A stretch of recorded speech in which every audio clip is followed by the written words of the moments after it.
The two theories of religion discussed in this segment are called phenomenological.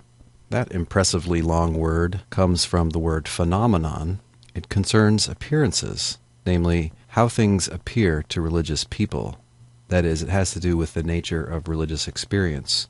Both of these theories focus on that in very different ways. Mircea Eliade was born in Romania, and by the time he was a young adult, he was a very learned man indeed. He could speak 5 languages, and he could read 3 other languages. He was born to an Eastern Orthodox family, but his own religious views were more influenced by his reading of Platonism, Hindu philosophy, and specifically Advaita Vedanta philosophy as understood in modern times, as well as his own study of mythology from many traditions. In the 1920s and 30s, he spent some years studying in the major eastern Indian city, now called Kolkata, formerly Calcutta. He wrote his PhD dissertation on yoga practices there, and studied with a well-known scholar of Indian philosophy.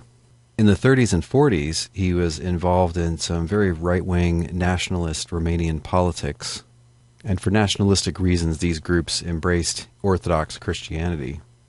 Romania ended up allying itself with Nazi Germany.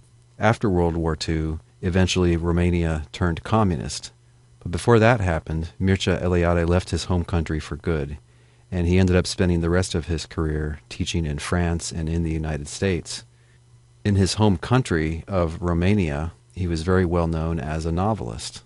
The last and most important part of his career as far as religion is concerned is at the University of Chicago. There, teaching many graduate students, he really became a founder of the recent field of religious studies.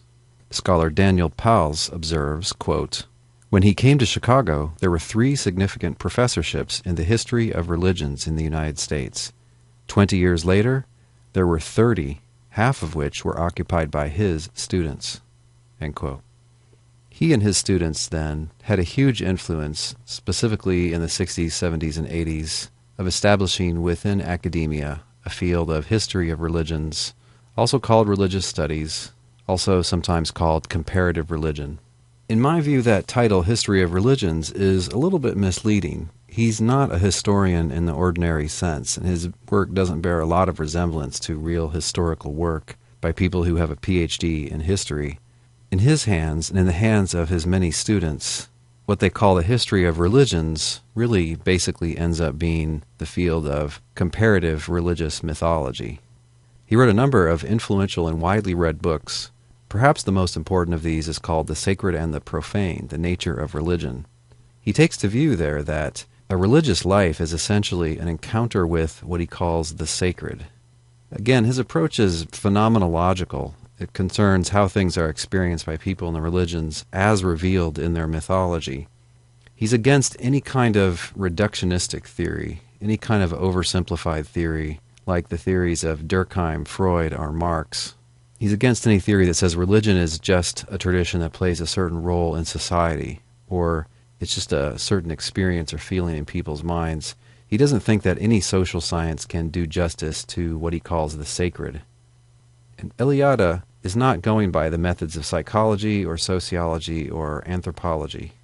Again, it's basically comparative mythology. What does he mean by the sacred? He doesn't so much tell us what the sacred is as what it ain't. The sacred is that which is not profane, that is not ordinary or everyday or mundane. It's something that, he says, shows itself to us. It manifests in a hierophany, which means an appearance of the sacred.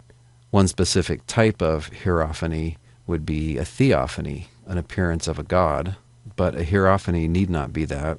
In such experiences, the person feels that there is a higher power, that what's been experienced is what's really real, and it satisfies what he calls our thirst for being. What Eliade calls the sacred and the profane are, at bottom, quote, 2 modes of being in the world, end quote. That is, these are 2 different outlooks, 2 different ways that people approach life. He says, quote, 2 existential situations assumed by man in the course of his history, end quote. The religious person enjoys certain times and spaces as special. They strike that person as different and as revealing something beyond. In contrast, he thought that secular people are stuck in linear, monotonous, bland, uniform spaces and times. In his view, through religious symbols, myths, and rituals, archaic people are trying, as it were, to return to that time when the world began. Eliade believes that long ago, humankind had a more spiritual and authentic approach. It was a religious approach to the world. They thought of themselves as repeating and playing out myths. Myths, in his view, are stories about things done long ago when the world began, stories about gods or heroes. The archaic person thinks of his life in terms of these stories, and himself as playing a role as one of the characters in those stories. The religious rituals of archaic people, he thinks, are always reenacting symbolically what happened as described in those myths. And in this mindset, people are always looking backwards, trying to recreate or somehow return to that time when the world began long ago. He thinks that they view time as cyclical, as involving repeatable events, so they imagine they can bring about this same cycle that occurred before. One of Eliade's students, Robert Elwood, who's now a well-known scholar in his own right, has some very interesting comments about Eliade and his approach in his book, The Politics of Myth. He says that scholars like Eliade have, quote, found a way to make values and feelings very close to those of religion accessible to many at least partially secularized people. These persons are seekers who could accept the symbols and dramas of traditional religious lore as significant mythology, but who would have more difficulty with the dogma of institutionalized religion. In them, the spiritual quest is as alive as ever, but the literate, universalizing, and also individualizing language of the mythologists speaks to them better than churches or temples.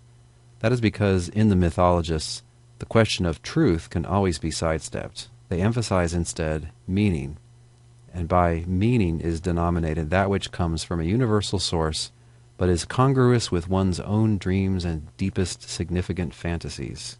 In a real sense, then, the mythical meanings articulated by the mythologists are subjectively self-validating, making irrelevant issues of objective or rational truth in religion in a semi-secularized and rampantly pluralized world in which the hold of objective religious truth is increasingly problematic, but in which religious questions and yearnings are certainly real. Mythology is a viable and not ignoble alternative to a stark choice between dogmatic religion and sheer secularism." End quote. Eliade has come under criticism in numerous ways. One obvious criticism of him is that he's unclear. It's unclear there is a theory or an explanation or a real understanding of religion here as such. What there is a lot of scholarly play, comparing myths from all kinds of different cultures and religions, and comparing them and trying to find universal themes in them. There's no appeal to case studies or to empirical evidence. There's no use of statistics or any kind of scientific observation. It's all based on text, and to people who approach religions through the social sciences, Eliade is just off base. People are also worried if he's too involved, if he has failed to bracket his own interests and set them aside, that he's pursuing a religious end. I think he is pursuing a religious end. He wants to help modern people who he thinks live impoverished lives. He wants to help them to rediscover the sacred and to live more like authentic, archaic people. Again, his former student Elwood, in his book The Politics of Myth, page 117, has an interesting comment. Quote, "Eliade once said in my hearing that the highest human being was the mystic, since he could actually perceive and experience ultimate timeless reality. The second highest was the poet, who could at least express what the mystic saw in adequate language. The third was the historian of religion, like himself, who could only record the scenes and the words of the mystic and his poet." End quote. Well, he didn't really seem to be committed to any traditional religion, such as Orthodox Christianity, at least for the last two-thirds of his life. He was friendly to religion in that sense, that he thought there was something to it. He seems to have not been a naturalist, while at the same time viewing religious teachings and lore as the product of imagination. He's also been criticized for not paying enough attention to Islamic cultures and to Chinese tradition. That's probably kind of a low blow. You can't pay equal attention to everything. I don't think he said nothing about those. I guess in the end, as a philosopher of religion, what I find most unsatisfying about Eliade is his lack of concern for what's true and what's false. He seems to be putting all his emphasis just on feelings such as nostalgia. Another leading scholar with whom I'm more sympathetic is the philosopher of religion Ninian Smart. He was a Scottish philosopher of religion, and he taught at the University of Lancaster in the UK, and he ended up at the University of California at Santa Barbara at the end of his career. And he was concerned with what's true and false. He was considered with what people call religious worldviews, with their teachings, but also their assumptions and just what they think is real. And I agree with him that, yes, those are rather important. Religion is not only about experiences and feelings. He thinks the study of religion is going to reveal different ways that people understand themselves and the world around them. And that's certainly true. He was in favor of a phenomenological approach, that is, trying to understand things from the perspective of religious people, to think how they think, to feel how they feel, to experience how they experience, at least in one's imagination. He's for bracketing out what your own opinions are. Maybe you're a monotheist, but at least you can get into the mindset of a polytheist. Maybe you're an atheist and you think all religion is a bunch of hooey, but maybe you need to set that aside long enough to really get a deep understanding of how religious people think and experience. He endorsed what he called empathetic imagination. This tries to bring out what religious practices mean to the people engaging in those practices. And he didn't have any simple account of the essence of religion. Instead, he separated out 7 different aspects of religious phenomena. And I mentioned these early on in the course.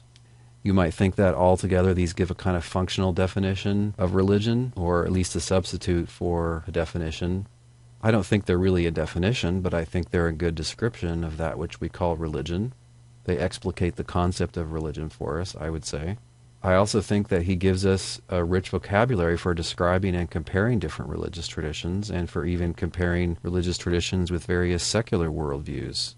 Things like Marxism, whether or not you call it a religion, it's got all the same dimensions. You can also compare different branches of the same religion, for instance, Roman Catholicism and Protestantism.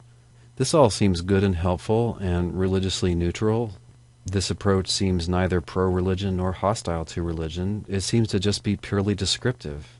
So if you're looking for an explanation of religion and not merely a description of it, then this probably isn't going to satisfy you. In our next segment, 2 more theories of religion which are in some sense religious.